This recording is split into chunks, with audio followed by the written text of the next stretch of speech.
Mi hermano mimado vio mi cuenta de banco por error, y mis padres me exigieron comprarle un coche de $35,000 porque es lo justo después de todo lo que hicimos por ti.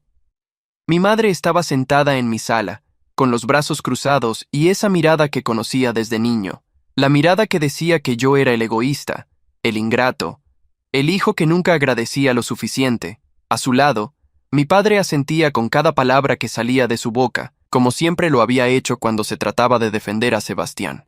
«No entiendo tu actitud, Diego», dijo mi madre con voz temblorosa, como si yo fuera el villano de esta historia. «Tu hermano solo tiene 23 años. Necesita un coche decente para conseguir trabajo, para hacer su vida. ¿Y tú qué haces? ¿Guardarte todo ese dinero para ti solo?» Mi padre se inclinó hacia adelante. «Vimos el saldo en tu teléfono cuando lo dejaste en la mesa durante la cena familiar del domingo. Más de $200,000, Diego. 200,000. Y tu hermano no tiene ni para el autobús». Sebastián estaba recostado contra la pared de mi cocina, con esa sonrisa arrogante que siempre usaba cuando sabía que nuestros padres estaban de su lado. No dijo nada. No necesitaba hacerlo. Ellos peleaban sus batallas, como siempre lo habían hecho. Yo solo lo miraba, recordando todas las veces que había pagado sus deudas, sus multas de tránsito, sus salidas nocturnas que terminaban con cargos inesperados en la tarjeta de crédito de mis padres que yo luego cubría. «No voy a comprarle un coche», dije finalmente. Mi voz sonó más tranquila de lo que me sentía. «Sebastián tiene 2 piernas que funcionan perfectamente. Puede trabajar y comprarse su propio coche». La expresión de mi madre cambió de tristeza fingida a furia genuina en un segundo. «¿Cómo puedes ser tan cruel? Es tu hermano, tu familia. Después de todo lo que hicimos por ti, ¿así nos pagas? ¿Todo lo que hicieron por mí?», repetí, sintiendo cómo la sangre me subía a la cabeza. «¿Te refieres a cuando me obligaron a trabajar desde los 16 para pagar mi propia universidad mientras Sebastián recibía todo pagado? ¿O cuando tuve que mudarme a los 18 porque necesitaban mi cuarto para el nuevo estudio de música de Sebastián que nunca usó?» Mi padre se puso de pie. «Eso fue diferente. Tú siempre fuiste más independiente, más responsable. Sebastián necesita más apoyo. Sebastián necesita aprender a valerse por sí mismo», respondí. «Tiene 23 años y nunca ha trabajado un día completo en su vida». Sebastián finalmente habló desde la cocina. «No es mi culpa que el mercado laboral sea difícil». Me reí, pero no había humor en el sonido. «El mercado laboral. Sebastián, te despidieron de 3 trabajos en 6 meses. Uno era servir café. ¿Cómo te despiden de servir café?» «Esos jefes eran unos imbéciles», murmuró, pero evitó mi mirada. Mi madre se levantó y caminó hacia mí. Puso su mano en mi brazo, con esa expresión suave que usaba cuando quería manipularme. «Diego, cariño, solo es un coche. Tú tienes tanto dinero. ¿Qué son $35,000 para ti? Para Sebastián significaría todo. Podría cambiar su vida. La respuesta es no», dije, apartándome de su toque. «No voy a seguir siendo el banco de esta familia. Trabajé duro por cada centavo en esa cuenta. Nadie me regaló nada». El rostro de mi padre se puso rojo. «Nosotros te criamos, te dimos un techo, comida, educación básica. ¿Y así nos lo agradeces? ¿Siendo tacaño con tu propia sangre?» «Me dieron lo mínimo que cualquier padre debe dar», repliqué. «Y todo lo demás lo conseguí yo solo. Becas, trabajos nocturnos, préstamos estudiantiles que todavía estoy pagando. Mientras tanto, Sebastián consiguió coche nuevo a los 18, viajes a Europa, la mejor computadora, clases privadas que nunca aprovechó». Mi madre negó con la cabeza. «Siempre has sido resentido. Desde que eras niño, celoso de tu hermano». «No es celos», dije, sintiendo el cansancio instalarse en mis huesos. «Es injusticia. Y estoy cansado de ser el único que parece verlo». Sebastián se acercó finalmente. «¿Sabes qué, Diego? Siempre fuiste un egoísta. Mamá tiene razón. Tienes todo ese dinero y ni siquiera puedes ayudar a tu propia familia. ¿Para qué lo quieres? ¿Para presumir? ¿Para sentirte superior?» Algo dentro de mí se rompió en ese momento. No fue dramático, no fue explosivo, fue silencioso y frío, como cuando un vidrio se agrieta bajo presión constante. «Quiero que se vayan», dije. «Los 3, ahora». Mi madre pareció genuinamente sorprendida. «Diego, no puedes hablar en serio, muy en serio. Salgan de mi departamento, y no vuelvan hasta que puedan tratarme con respeto, no como un cajero automático». Mi padre señaló con el dedo. «Si hacemos esto, si nos vamos ahora, no esperes que volvamos. No esperes ser parte de esta familia. Asentí lentamente. Entendido. Los observé salir. Mi madre lloraba. Mi padre la consolaba. Sebastián caminaba adelante con las manos en los bolsillos, probablemente ya pensando en a quién más podía pedirle dinero. Cuando la puerta se cerró, me quedé de pie en mi sala durante largos minutos, esperando sentir algo. Arrepentimiento, quizás. Tristeza. Pero lo único que sentí fue un extraño alivio, como si hubiera soltado un peso que cargaba desde hacía años. Esa noche, mientras revisaba mi teléfono, vi 3 mensajes perdidos de mi madre. No los abrí. 5 de Sebastián probablemente insultándome. Los borré sin leer, y uno de mi padre. Tomaste tu decisión. Ahora vive con las consecuencias. Guardé el teléfono y me serví un whisky. Las consecuencias. Como si no hubiera vivido con las consecuencias de sus decisiones toda mi vida. Esta vez, al menos, las consecuencias serían de las decisiones que yo tomé. Lo que ninguno de ellos sabía era que esto apenas comenzaba, porque esa cuenta de banco que tanto les había molestado ver, esos $200,000 que pensaban que debía compartir, no era ni la mitad de lo que realmente tenía, y definitivamente no era lo que más me dolería perder si decidían cortarme de la familia. Había cosas que valoraba más que el dinero, pero aparentemente, para ellos, el dinero era lo único que importaba. 2 semanas pasaron sin una sola palabra de mi familia. Al principio, revisaba el teléfono cada mañana esperando algo, cualquier cosa. Un mensaje de disculpa de mi madre, una llamada de mi padre admitiendo que se habían excedido, incluso un texto resentido de Sebastián. Pero no había nada. Era como si hubiera dejado de existir para ellos el momento en que dejé de ser útil financieramente. Irónicamente, esas fueron las 2 semanas más productivas que había tenido en meses, sin las constantes llamadas de mi madre pidiendo dinero para emergencias que siempre involucraban a Sebastián, sin los mensajes de mi padre recordándome que la familia se ayuda entre sí, sin la presión constante de ser el sostén económico de personas que nunca habían apreciado mi esfuerzo. Mi trabajo como ingeniero de software en una empresa de tecnología me mantenía ocupado durante el día, y las noches las dedicaba a mi proyecto paralelo, una aplicación que había estado desarrollando durante los últimos 3 años. Un viernes por la tarde, mientras revisaba códigos en mi oficina, sonó mi teléfono. Número desconocido. Normalmente no contestaba, pero algo me hizo responder. ¿Diego? La voz era familiar, pero no podía ubicarla de inmediato. Soy Andrés. ¿Te acuerdas de mí? Del trabajo de tu padre. Andrés. Claro. Había trabajado con mi padre en la fábrica durante años. Claro, Andrés. ¿Cómo conseguiste mi número? Tu madre me lo dio hace tiempo, cuando necesitaban contactarte por una emergencia. Hizo una pausa. Mira, siento llamarte así de la nada, pero pensé que deberías saber algo. Tu hermano Sebastián ha estado viniendo a la fábrica últimamente. Fruncí el ceño. ¿Sebastián? ¿A trabajar? Andrés soltó una risa incómoda. No exactamente. Ha estado preguntando por ti, queriendo saber cuánto ganas, si tienes inversiones, ese tipo de cosas. Le dije a tu padre que me parecía raro, pero él me dijo que no me metiera. Un frío recorrió mi espalda. ¿Qué más ha estado preguntando? Preguntó si conocía a tus jefes, si podía conseguir información sobre tu salario. Incluso intentó sobornar a uno de los chavos de sistemas para que le consiguiera acceso a no sé qué archivos tuyos. El tipo lo mandó a volar, pero pensé que debías saberlo. Le agradecí a Andrés y colgué. Sebastián estaba investigándome. ¿Para qué? ¿Para demostrarles a nuestros padres que yo tenía más dinero del que admitía? ¿Para justificar que le debía más de lo que ya les había dado a lo largo de los años?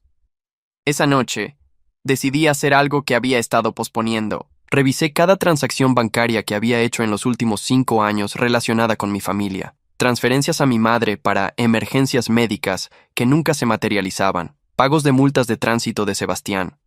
Reparaciones del coche de mi padre que él insistía en que yo debía cubrir porque ganaba más. Pagos de tarjetas de crédito que Sebastián había abierto a mi nombre cuando teníamos 18 y 20 años, antes de que yo supiera cómo funcionaba el crédito. El total era devastador.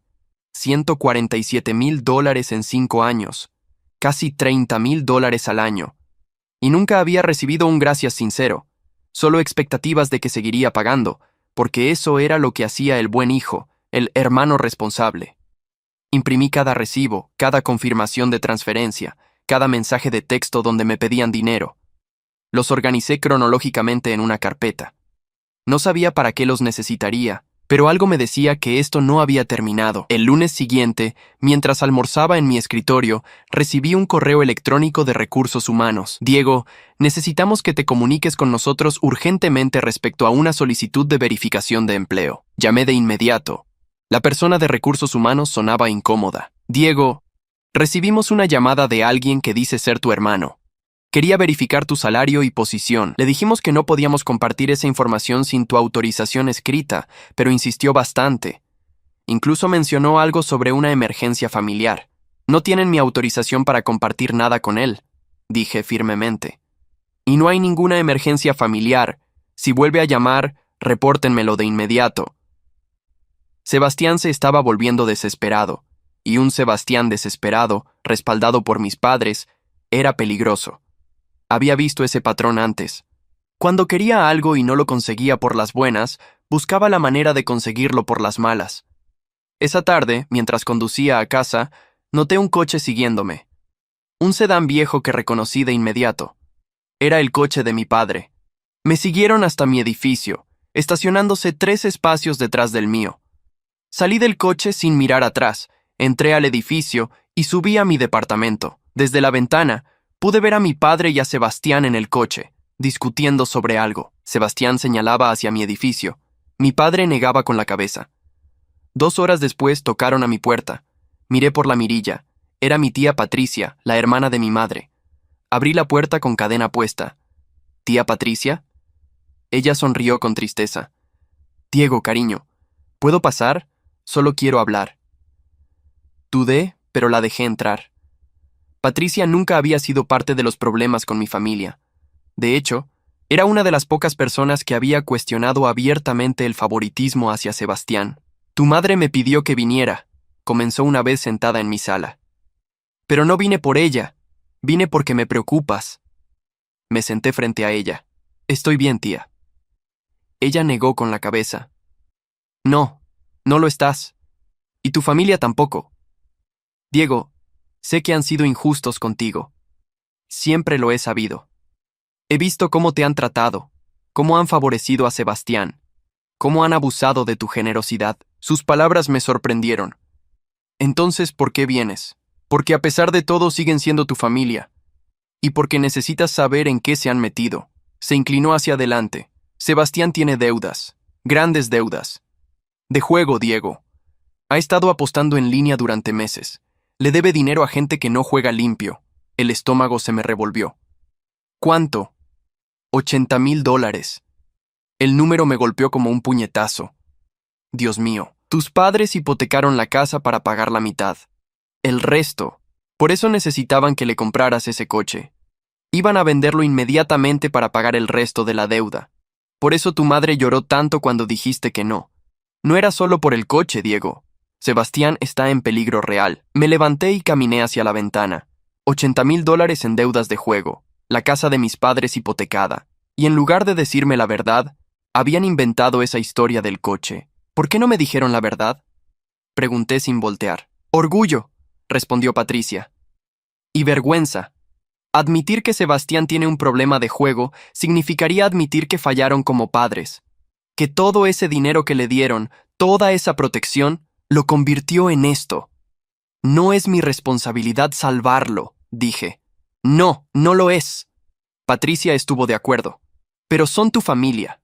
Y si no haces algo, van a perder la casa. Tu madre está enferma del estrés. Tu padre no ha dormido en semanas. ¿Y Sebastián? Hizo una pausa. Sebastián recibió amenazas. Gente que sabe dónde viven tus padres. Me volteé para mirarla. ¿Y qué se supone que haga?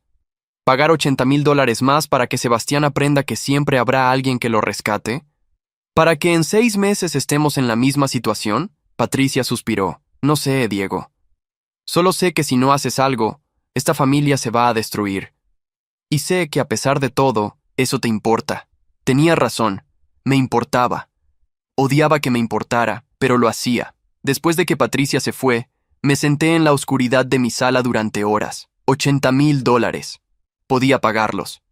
Técnicamente, podía pagar 10 veces esa cantidad sin arruinarme. Mi aplicación había sido comprada por una empresa más grande 6 meses atrás por $2 millones. El dinero que mis padres habían visto en mi cuenta era solo una fracción de lo que realmente tenía. Pero pagar no resolvería nada. Sebastián seguiría siendo Sebastián. Mis padres seguirían protegiéndolo. Y yo seguiría siendo el cajero automático al que recurrían cuando las cosas se ponían difíciles. Necesitaba hacer algo diferente. Algo que los obligara a enfrentar las consecuencias de sus acciones. Algo que, por primera vez en sus vidas, les enseñara que el dinero no resolvía todo. Saqué mi teléfono y marqué un número. ¿Oficina de Martínez y Asociados?, dijo una voz profesional. Necesito hablar con un abogado, respondí, sobre un asunto familiar urgente.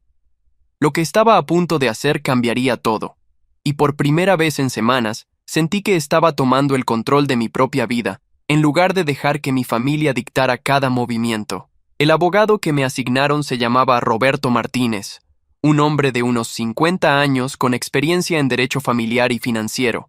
Nos reunimos en su oficina el miércoles por la mañana. Le expliqué toda la situación. Los años de abuso financiero, las deudas de Sebastián, la hipoteca de la casa, la manipulación constante.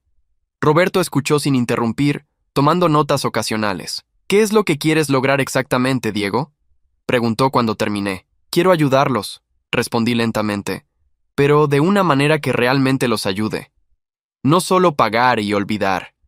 Quiero que Sebastián enfrente las consecuencias de sus acciones. Quiero que mis padres vean lo que han creado con su favoritismo. Y quiero protegerme legalmente de futuros abusos. Roberto asintió. Podemos hacer eso, pero va a requerir que seas firme, incluso cuando te presionen emocionalmente. ¿Estás preparado para eso? Llevo preparándome para esto toda mi vida, dije. Durante los siguientes días, Roberto y yo construimos un plan. Primero, investigamos las deudas de Sebastián. Resultó que debía dinero a 3 sitios de apuestas en línea diferentes y a 2 prestamistas locales que operaban en áreas grises de la legalidad. Las amenazas que había recibido eran reales. Segundo, verificamos la situación de la casa de mis padres. Habían sacado una hipoteca por $40,000, con pagos mensuales que apenas podían cubrir con la pensión de mi padre y el trabajo de medio tiempo de mi madre en una tienda. Si no pagaban, perderían la casa en 6 meses. Tercero, Roberto me ayudó a crear un fideicomiso familiar con condiciones muy específicas. El dinero estaría disponible para pagar las deudas y salvar la casa, pero solo si se cumplían ciertas condiciones. El viernes por la tarde, invité a mi familia a mi departamento. El mensaje fue breve. Tenemos que hablar sobre la situación de Sebastián. Sé todo. Mi madre llegó primero, con los ojos hinchados de tanto llorar. Mi padre venía detrás de ella, encorvado, pareciendo 10 años más viejo que la última vez que lo vi. Sebastián fue el último en entrar, evitando mi mirada, con las manos metidas en los bolsillos de su chamarra. Siéntense, dije. Mi tono no dejaba espacio para discusión. Una vez que todos estuvieron sentados en mi sala, coloqué una carpeta sobre la mesa de centro. Tía Patricia me contó todo. Las deudas de juego, la hipoteca, las amenazas, todo lo que no me quisieron decir cuando vinieron a pedirme que le comprara un coche a Sebastián. Mi madre comenzó a llorar. Mi padre la rodeó con el brazo, pero me miraba con una mezcla de vergüenza y desafío. Sebastián simplemente miraba la alfombra. $80,000, Sebastián? Pregunté directamente. ¿En cuánto tiempo? Como 1 año y medio, murmuró sin levantar la vista. 1 año y medio, repetí. Eso es más de $4,000 al mes. ¿Cómo es posible que nadie se diera cuenta? Yo me di cuenta, dijo mi padre en voz baja. Hace 6 meses. Pero pensé que podía controlarlo. Pensé que si le dábamos el dinero para pagar una parte, dejaría de apostar. Me reí sin humor. ¿Darle dinero a un adicto para que deje de apostar? ¿En serio creíste que funcionaría? Mi padre no respondió. Y en lugar de buscar ayuda profesional, en lugar de obligarlo a enfrentar su problema, decidieron hipotecar su casa y manipularme para que pagara el resto. Continué. Mamá, papá, ¿se dan cuenta de que lo están matando con su ayuda? Mi madre sollozó más fuerte. Es nuestro hijo. No podíamos dejarlo en peligro. Es tu hijo, concordé. Igual que yo. Pero a mí me dejaron valerme por mí mismo desde los 16. A mí me enseñaron que el mundo era duro y que nadie me regalaría nada. ¿Por qué Sebastián merece un trato diferente? Porque tú siempre fuiste más fuerte, dijo mi madre. Sebastián es más sensible, más frágil, necesita más apoyo. No, dije firmemente. Sebastián no es frágil. Ustedes lo hicieron dependiente. Hay una diferencia. Abrí la carpeta y saqué varios documentos. He estado pensando mucho en esto, y he tomado una decisión. Voy a pagar las deudas de Sebastián, todas, y voy a pagar la hipoteca de la casa. Los ojos de mi madre se iluminaron. Mi padre pareció aliviado por primera vez en semanas. Sebastián finalmente me miró. Pero levanté un dedo. Hay condiciones no negociables. El alivio en sus rostros comenzó a desvanecerse. Primera condición. Sebastián entra en un programa de rehabilitación para adictos al juego. 60 días en una institución residencial, seguidos de terapia semanal durante un año mínimo.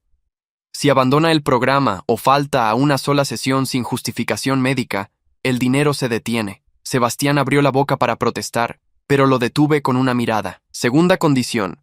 Cuando salgas de rehabilitación, conseguirás un trabajo. Cualquier trabajo. Y lo mantendrás durante al menos 6 meses. Parte de tu salario irá a pagar una deuda conmigo.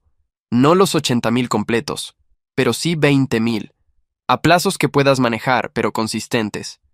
Diego, eso es muy duro, comenzó mi madre. No he terminado, dije. Tercera condición. Mamá, papá, van a ir a terapia familiar. Los 3. Una vez por semana durante 6 meses mínimo. Necesitan entender cómo llegamos a este punto y cómo evitar que vuelva a suceder. Mi padre frunció el ceño. No necesitamos terapia, solo necesitamos que Sebastián esté bien. Sebastián no va a estar bien mientras ustedes sigan siendo parte del problema, dije.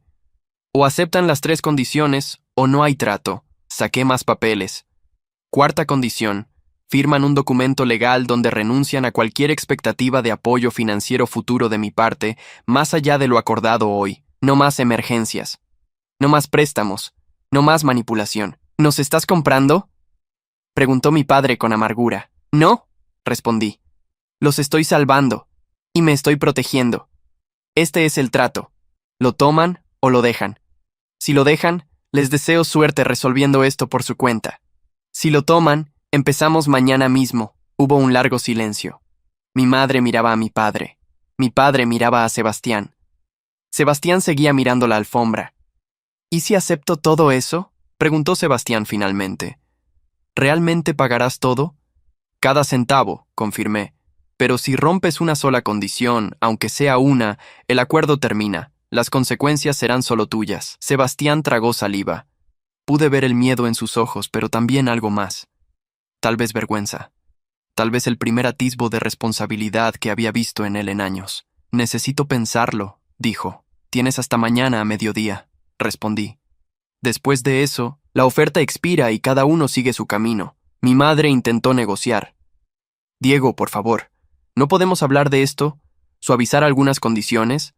Sebastián está pasando por un momento muy difícil. Sebastián creó este momento difícil, dije, y ustedes lo permitieron. Incluso lo facilitaron. Estas condiciones no son castigos, son ayuda real. La pregunta es si ustedes pueden ver la diferencia. Los acompañé a la puerta. Antes de salir, mi padre se volvió hacia mí. ¿Cuándo te volviste tan frío?, preguntó. La pregunta me dolió más de lo que esperaba, pero mantuve la compostura. Me volví práctico, respondí. Algo que debería haber aprendido de ustedes cuando me obligaron a crecer rápido. La diferencia es que yo aprendí la lección. Sebastián nunca tuvo que hacerlo, hasta ahora. Esa noche no pude dormir. Seguía preguntándome si estaba haciendo lo correcto. Si era demasiado duro, demasiado frío, pero luego pensaba en todos los años de manipulación, en todas las veces que había cedido solo para mantener la paz, y sabía que esta era la única manera. A las 11 de la mañana del día siguiente, mi teléfono sonó. Era mi madre. Aceptamos, dijo simplemente. Todas las condiciones. Sebastián está dispuesto a ir a rehabilitación. ¿Y la terapia familiar?, pregunté. Hubo una pausa. También. Tu padre no está feliz, pero acepta. Bien, dije. El lunes nos reunimos con mi abogado para firmar los documentos, y Sebastián entra a rehabilitación el miércoles. Diego, mi madre hizo una pausa. ¿Puedo preguntarte algo? Adelante. ¿Alguna vez podrás perdonarnos? ¿Por todo? La pregunta me tomó por sorpresa. Pensé en ello durante un momento. Mamá, no se trata de perdón.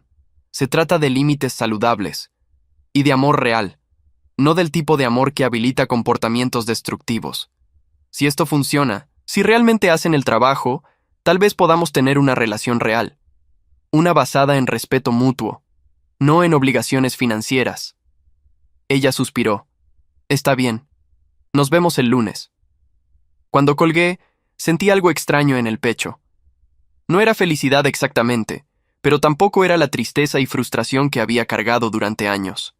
Era algo parecido a la esperanza de que tal vez, solo tal vez, esto podría funcionar. El lunes por la mañana, toda mi familia se reunió en la oficina de Roberto Martínez. El ambiente era tenso.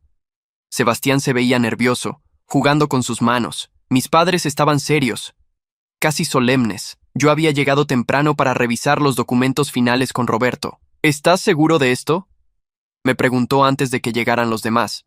Más seguro que nunca, respondí. Cuando todos estuvieron sentados alrededor de la mesa de conferencias, Roberto comenzó a explicar los términos del acuerdo. Mientras hablaba, observaba las reacciones de mi familia. Mi padre apretaba la mandíbula cada vez que Roberto mencionaba las condiciones. Mi madre se secaba los ojos ocasionalmente. Sebastián simplemente miraba fijamente los documentos frente a él, pálido. La cláusula más importante, dijo Roberto, es esta. Diego pagará directamente a los acreedores. El dinero nunca pasará por las manos de Sebastián o de sus padres. Cada pago será documentado y registrado. Si Sebastián vuelve a incurrir en deudas de juego durante los próximos 5 años, Diego tiene el derecho legal de demandar la devolución completa de los fondos. 5 años, murmuró Sebastián. Eso es mucho tiempo. 5 años es lo que te tomará reconstruir tu vida si realmente te comprometes, respondí. Y es el tiempo mínimo que necesito para confiar en que esto no volverá a pasar. Roberto continuó. Respecto a la rehabilitación, Diego ha seleccionado un centro especializado en adicciones al juego. El programa es de 60 días residenciales. No se permiten visitas durante los primeros 30 días. Después, visitas supervisadas una vez por semana. Mi madre se enderezó. ¿30 días sin verlo? Diego, es demasiado. Es el protocolo estándar, intervino Roberto. Los primeros 30 días son cruciales para romper patrones y eliminar influencias externas. Influencias externas, repitió mi padre amargamente. Somos su familia, no influencias externas. Con todo respeto, señor, dijo Roberto con voz firme. El reporte psicológico preliminar sugiere que Sebastián ha usado la culpa familiar como justificación para su comportamiento. Necesita tiempo para trabajar en eso sin presiones externas. Ese fue el momento en que lo vi. Un destello de algo en los ojos de Sebastián. No era enojo ni resentimiento. Era miedo, miedo real de enfrentar sus problemas sin el colchón de mis padres protegiéndolo. No puedo hacerlo, dijo Sebastián de repente, poniéndose de pie. No puedo estar solo 60 días. No puedo. Mi madre se levantó inmediatamente. Está bien, cariño. No tienes que hacerlo. Encontraremos otra manera. No hay otra manera, dije, manteniéndome sentado. Esta es la única oferta sobre la mesa. Sebastián me miró con ojos vidriosos. Siempre fuiste el perfecto, ¿verdad, Diego? Nunca cometiste un error. Nunca necesitaste ayuda. Y ahora estás aquí, restregándome mi fracaso en la cara. No, respondí calmadamente. Estoy aquí ofreciéndote una salida, pero requiere que hagas el trabajo. Algo que nunca has tenido que hacer porque siempre hubo alguien más haciéndolo por ti. Tú no entiendes la presión, estalló Sebastián, siempre siendo comparado contigo, el hijo perfecto que nunca necesitó nada de nadie. ¿Sabes lo que se siente vivir a tu sombra? ¿Mi sombra? Me levanté ahora. Sebastián, tú tuviste todo lo que yo nunca tuve. Apoyo incondicional, dinero, atención, perdón constante. La única sombra que tuviste fue la que tú mismo creaste con tus decisiones, porque ustedes nunca me enseñaron a hacer nada más, gritó señalando a nuestros padres. Solo me enseñaron que si lloraba lo suficiente, si me quejaba lo suficiente, alguien más resolvería mis problemas. Y funcionó durante 23 años. ¿Y ahora qué? ¿Ahora se supone que debo cambiar de la noche a la mañana? El silencio que siguió fue absoluto. Mi madre se había quedado congelada con la boca abierta. Mi padre miraba a Sebastián como si fuera la primera vez que realmente lo veía. Por fin, dije suavemente. Por fin algo de honestidad. Sebastián se dejó caer en su silla, cubriéndose la cara con las manos. Sus hombros temblaban. Tengo miedo, admitió con voz quebrada. Tengo miedo de que sin el juego, sin las apuestas, sin la emoción, no quede nada de mí. Tengo miedo de descubrir que soy completamente vacío por dentro. Rodeé la mesa y me arrodillé frente a mi hermano. Sebastián, mírame. Lentamente bajó las manos. Tenía los ojos rojos, la cara manchada de lágrimas. El miedo es bueno, le dije. El miedo significa que finalmente estás viendo la realidad de tu situación. Y sí, probablemente va a ser difícil. Probablemente sea lo más difícil que hayas hecho en tu vida, pero puedes hacerlo. Sé que puedes porque, a pesar de todo, eres mi hermano. Y los genes que me hicieron sobrevivir también están en ti. ¿Y si fallo?, susurró. ¿Y si entro a ese lugar y no puedo completar el programa? Entonces fallarás, dije honestamente, y tendrás que vivir con las consecuencias. Pero al menos habrás intentado, al menos habrás dado el primer paso, y eso es más de lo que has hecho hasta ahora. Mi madre finalmente habló. Diego tiene razón, Sebastián. Hemos sido parte del problema. Tu padre y yo nunca te dejamos caer, y pensamos que eso era amor, pero solo te hicimos más débil. Mi padre asintió lentamente. Cuando Diego tenía tu edad, ya estaba trabajando, estudiando, manteniéndose solo. Y yo estaba orgulloso de él, pero también celoso. Celoso de que no me necesitara. Contigo fue diferente. Tú me necesitabas, y me gustaba ser necesitado. Papá, comenzó Sebastián. No, mi padre levantó la mano. Déjame terminar. Te fallamos, hijo. Te amamos tanto que te impedimos crecer. Y ahora mira dónde estamos. $80,000 en deudas. Amenazas de gente peligrosa. Nuestra casa en riesgo. Todo porque no tuvimos el valor de decirte que no cuando debíamos. Roberto carraspeó suavemente. Esto es exactamente el tipo de conversaciones que necesitarán tener en terapia. Y es una buena señal que ya estén empezando. Miró a Sebastián. Entonces, ¿cuál es tu decisión? ¿Firmas el acuerdo y entras a rehabilitación? Sebastián me miró durante un largo momento. Si hago esto, si realmente me esfuerzo, ¿podremos ser hermanos de verdad? ¿No solo el fracasado y el exitoso, sino hermanos reales? La pregunta me golpeó en el pecho.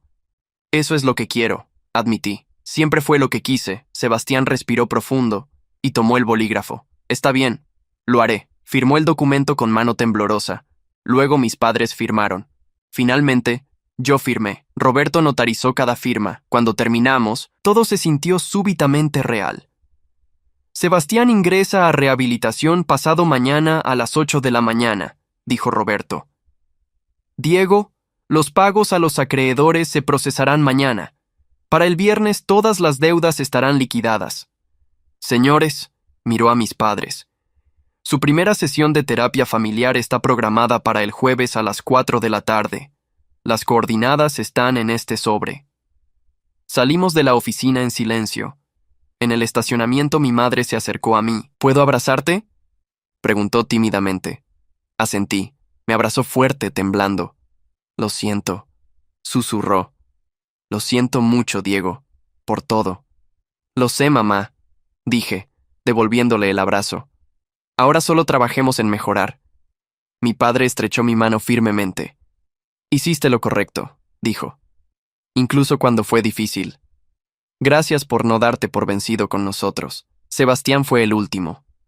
Nos miramos durante un momento incómodo antes de que él extendiera la mano. La tomé y lo jalé hacia mí en un abrazo torpe. No me decepciones, le dije.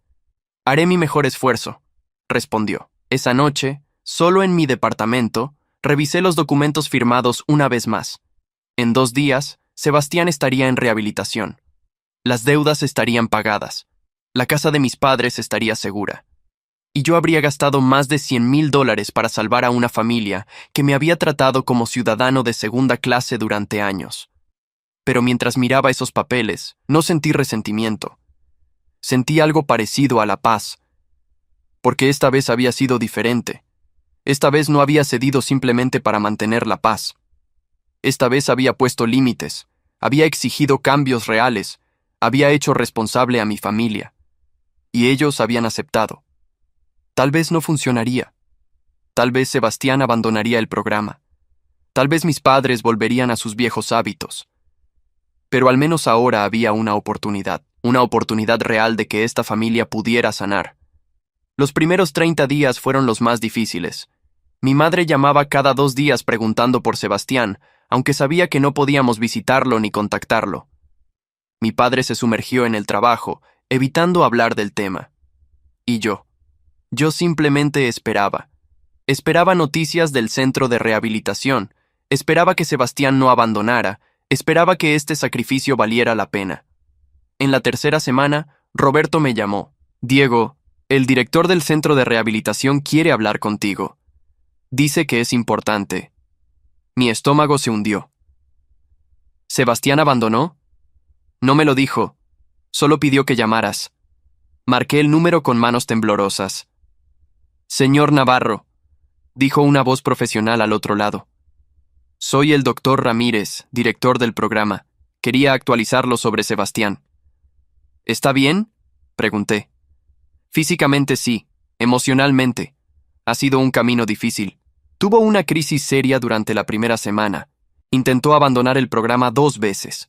Pero algo cambió después de su primera sesión individual profunda. Quería que supiera que su hermano está haciendo el trabajo. Está siendo honesto consigo mismo. Quizás por primera vez en su vida. El alivio me inundó. Gracias por decirme. Hay algo más, continuó el doctor. Sebastián escribió algunas cartas, una para usted, una para sus padres. Como parte de su proceso terapéutico, las enviaremos por correo, pero quería advertirle que pueden ser intensas emocionalmente. Las cartas llegaron 3 días después. Abrí la mía con manos temblorosas. Diego, comenzaba. El terapeuta dice que debo ser honesto sobre lo que siento, así que aquí va. Te odié durante años. Te odié por ser todo lo que yo no era. Inteligente, independiente, exitoso. Te odié porque mamá y papá nunca pararon de compararme contigo, pero sobre todo, te odié porque tenías razón sobre mí. Soy débil. Soy un fracaso. Soy exactamente lo que dijiste que era. Pero aquí está lo que estoy aprendiendo. No tengo que seguir siendo esa persona. Las apuestas me hacían sentir importante, poderoso, como si controlara algo. Pero era mentira. Lo único que controlaba era mi propia destrucción. Y arrastraba a toda la familia conmigo. Hay algo que nunca te dije. Cuando tenía 17 años, encontré tus estados de cuenta. Vi cuánto dinero nos habías dado a lo largo de los años. Vi los préstamos estudiantiles que todavía estabas pagando porque habías usado tus ahorros en nosotros. Y en lugar de sentir gratitud, sentí rabia. ¿Por qué tú podías hacer todo eso y yo no podía ni mantener un trabajo de medio tiempo? Ahora entiendo que la respuesta es simple. Porque tú hiciste el trabajo. Te esforzaste. Aguantaste.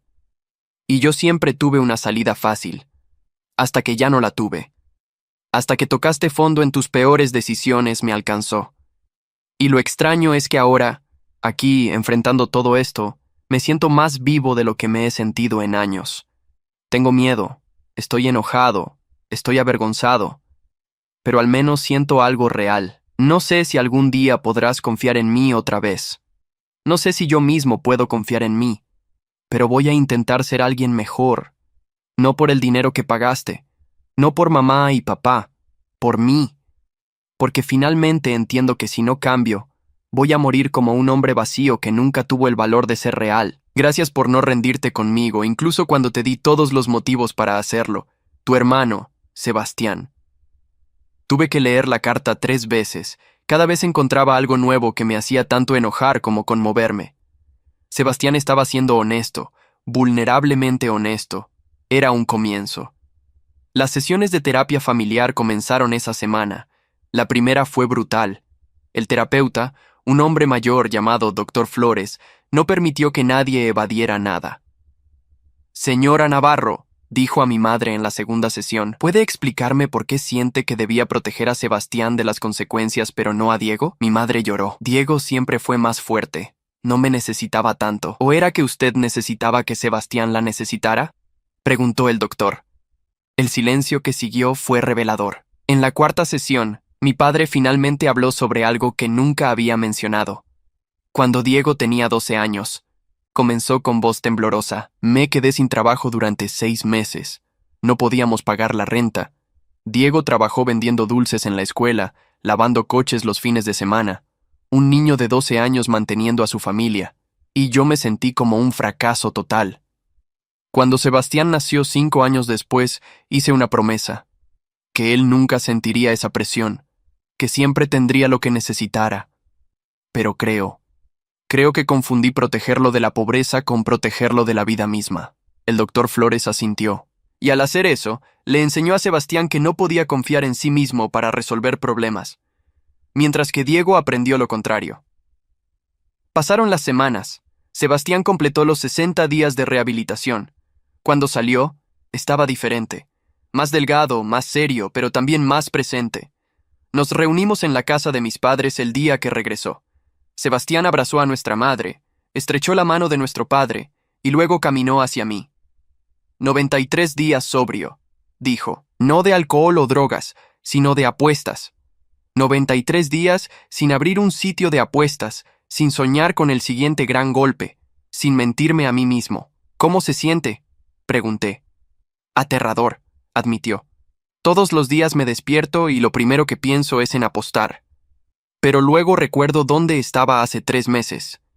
Y elijo no hacerlo. Un día a la vez. Eso es todo lo que puedes hacer, dije. Esa noche, cenamos juntos por primera vez en meses. La conversación fue incómoda al principio, pero gradualmente se volvió más natural. Sebastián habló sobre el programa de rehabilitación, sobre las cosas que había aprendido sobre sí mismo. Mis padres compartieron lo que estaban descubriendo en terapia. El terapeuta nos hizo hacer un ejercicio, dijo mi madre. Teníamos que escribir todas las veces que te habíamos fallado, Diego. No pude terminar. La lista era demasiado larga. Mamá, comencé. No. Ella levantó la mano. Déjame terminar. Nunca te agradecimos. Por los años que nos mantuviste a flote. Por las veces que pagaste cosas que no debías pagar. Por seguir apareciendo incluso cuando te tratamos como si no importaras. Eras un niño, y te hicimos sentir que debías ganarte nuestro amor. Eso fue cruel. Todos cometimos errores, dije. Pero estamos aquí ahora. Eso es lo que importa. 2 meses después, Sebastián consiguió un trabajo como asistente administrativo en una empresa pequeña. El salario no era gran cosa, pero él estaba orgulloso. Es el primer trabajo que he mantenido por más de 3 meses, me dijo por teléfono. Mi jefe dice que soy confiable. Nunca nadie me había llamado confiable. ¿Cómo va con los pagos?, pregunté. Habíamos acordado que me pagaría $100 al mes, una cantidad simbólica más que significativa. Hice mi tercer pago ayer, respondió. Y Diego, lo sé que esto tomará años, que probablemente nunca te pague todo lo que me diste, pero cada vez que hago ese pago, siento que estoy pagando más que dinero. Estoy pagando una deuda conmigo mismo. 6 meses después de que todo comenzara, mi familia y yo nos reunimos para una cena de aniversario. ¿Aniversario de qué? Nadie lo dijo exactamente. Tal vez del momento en que todo cambió. Durante la cena, mi padre se puso de pie con una copa en la mano. Quiero hacer un brindis, dijo. Por Diego, quien tuvo el valor de hacer lo que nosotros no pudimos, dejar que Sebastián enfrentara las consecuencias de sus acciones.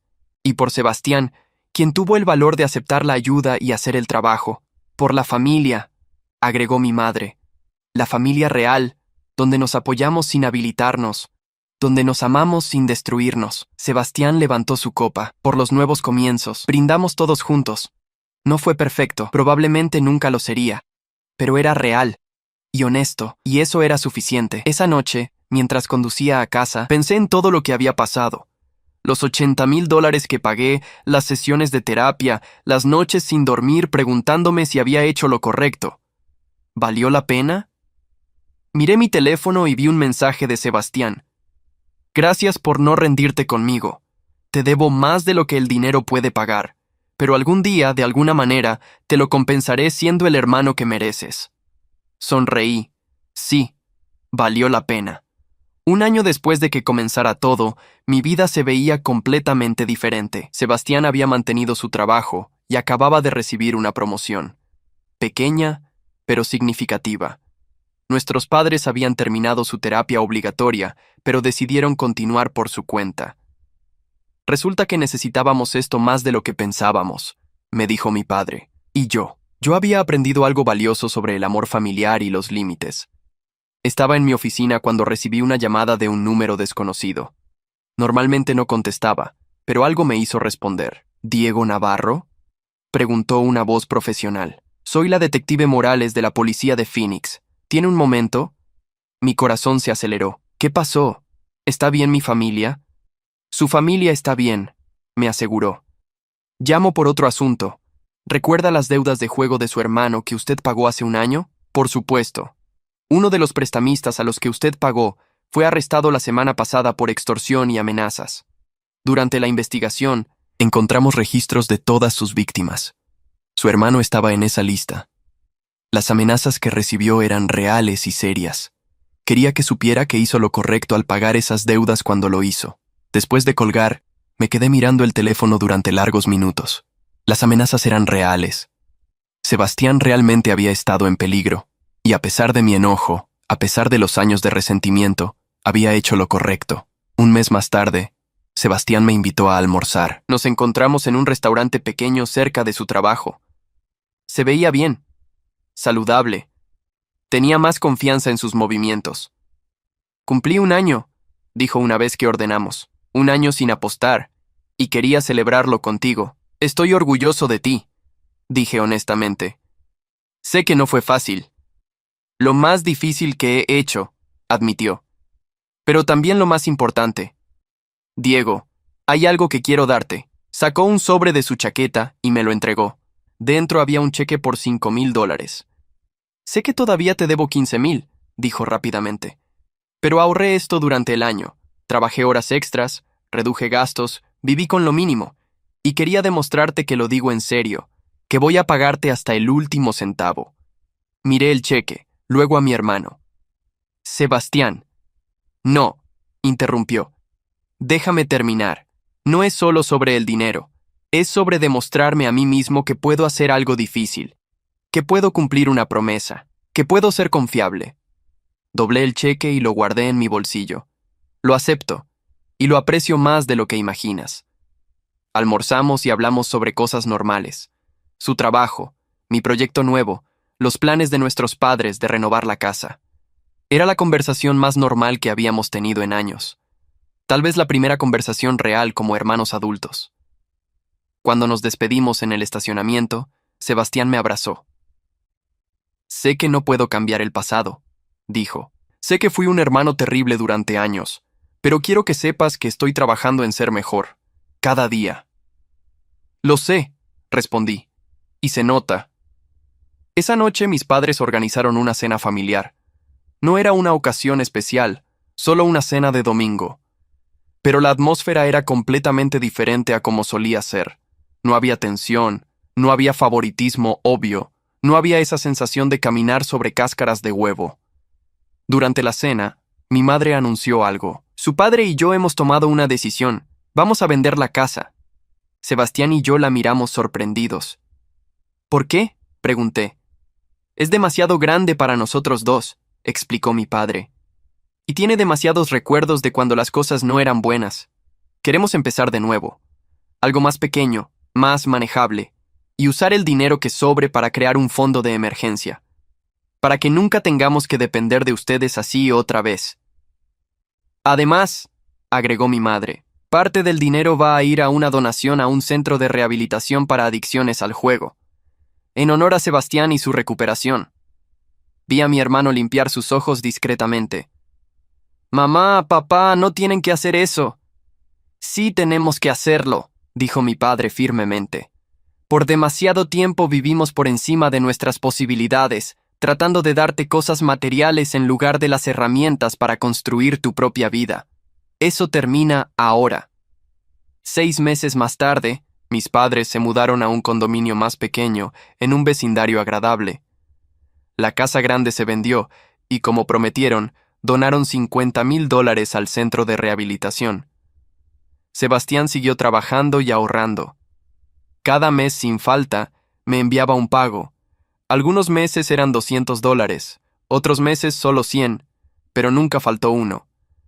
2 años después del día en que mis padres entraron a mi departamento exigiendo que le comprara un coche a Sebastián, me reuní con mi hermano para tomar café. «Último pago», dijo entregándome un sobre. Dentro había un cheque por $2,000. «Con esto quedamos a mano, $20,000, como acordamos». Tomé el sobre pero no lo abrí. «Sebastián, hay algo que necesito decirte. Desde el principio el dinero nunca fue realmente el punto». «¿Qué quieres decir?» «Quiero decir que no necesitaba que me pagaras. Podía darme el lujo de perder esos $80,000. El punto era que tú necesitabas aprender responsabilidad. Necesitabas sentir el peso de tus acciones. Y lo hiciste. Pero el acuerdo», comenzó. «El acuerdo era importante», interrumpí. «Porque te dio estructura, te dio un objetivo. Pero Sebastián, el verdadero pago fue verte convertirte en alguien en quien puedes confiar. Alguien que cumple sus promesas. Alguien que enfrenta sus problemas en lugar de huir de ellos». Sebastián procesó mis palabras en silencio.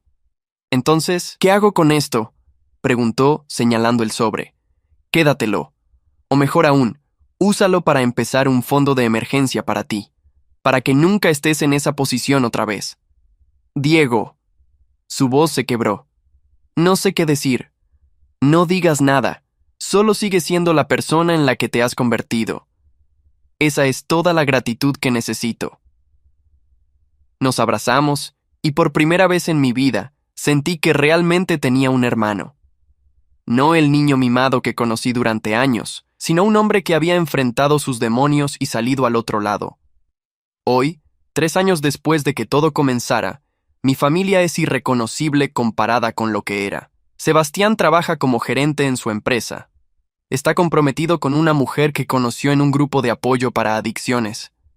Ella es terapeuta y entiende su camino de recuperación. Mis padres viven cómodamente en su condominio, sin deudas, con un fondo de emergencia saludable. Participan activamente en programas comunitarios y han encontrado propósito ayudando a otras familias que luchan con adicciones. Y yo aprendí que el amor real a veces significa ser duro. Significa poner límites incluso cuando duele. Significa dejar que las personas que amas enfrenten las consecuencias de sus acciones, porque es la única manera en que pueden crecer. La cuenta de banco que causó todo este drama ya no existe. La empresa para la que trabajaba me promocionó a director de tecnología con un salario que triplicó esa cantidad. Pero el dinero ya no es lo que define mi relación con mi familia. Cuando miro hacia atrás, no me arrepiento de nada. Ni de los $80,000 que pagué, ni de las condiciones duras que impuse, ni del año difícil que todos pasamos aprendiendo a ser una familia real. Porque al final, no compré un coche. No pagué simplemente una deuda. Compré una oportunidad para que mi hermano se salvara a sí mismo. Y eso no tiene precio. A veces recibo mensajes de Sebastián, fotos de él en eventos de su trabajo, videos de su rutina de ejercicios, memes tontos que le hacen reír. Cosas normales que hacen los hermanos normales, y cada vez que veo su nombre en mi teléfono, sonrío, porque esa relación, esa conexión real, es el verdadero tesoro que surgió de toda esta situación. Mi madre me dice a menudo: «Gracias por no dejar que destruyéramos a tu hermano con nuestro amor equivocado». Y mi padre, el hombre que una vez me dijo que me volvería frío, ahora me dice: «Gracias por amarnos lo suficiente para ser duro con nosotros». No fue fácil. Hubo momentos en que quise rendirme, momentos en que pensé que estaba siendo demasiado cruel, momentos en que dudé de cada decisión. Pero al final, valió la pena cada momento difícil, porque ahora tengo algo que el dinero no puede comprar: una familia real, basada en respeto mutuo, honestidad y amor genuino. No el tipo de amor que habilita y destruye, sino el tipo de amor que desafía y eleva. Y eso, definitivamente, es lo justo. ¿Qué opinas de esta historia? ¿Alguna vez has tenido que poner límites difíciles con tu familia? Me gustaría saber tu opinión en los comentarios. Si esta historia te llegó al corazón, no olvides dejar tu like y suscribirte al canal. Gracias por acompañarme.